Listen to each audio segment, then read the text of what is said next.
తర్వాత కొంచెం అల్లం ఎల్లిగడ్డ పేస్ట్ వేయాలి.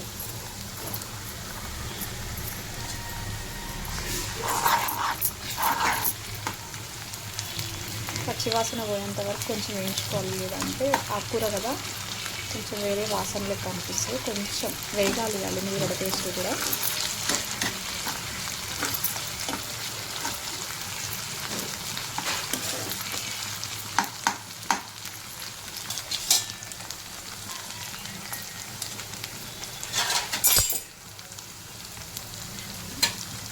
ఫస్ట్ ఎండుమిర్చి చేయాలి, లేదంటే అవి వేగవు.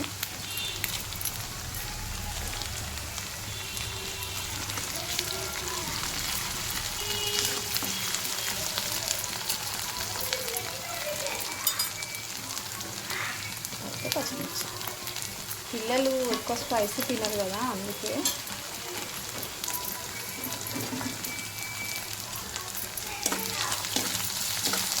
బాగా వేగాలి పచ్చిమిర్చి కూడా.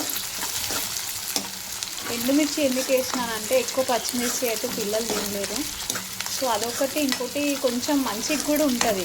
ఎండుమిర్చి వేసి చూడండి మీరు కూడా, మంచిగా ఉంటుంది. పాలకూర ఫ్రైలో కానీ ఏ ఆకుకూరలోనైనా 2-3 ఎండుమిర్చి వేయండి, చాలా బాగుంటుంది.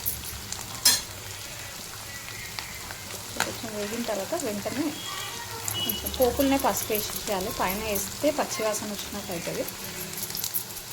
కొంచెం వేగిన తర్వాత కడిగి పెట్టుకున్న ఆకుకూరని వేసేసుకోవాలి.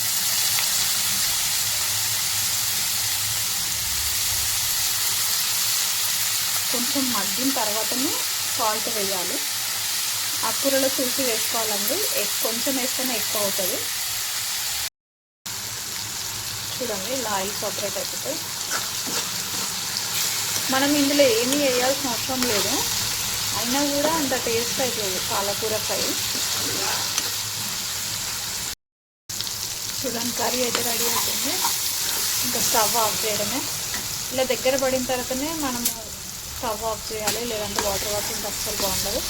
పిల్లలకు తినిపించి వాళ్ళని అడుగుతా ఎలా అయిందో.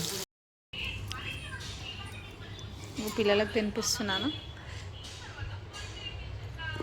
ఎట్లుంది బేట?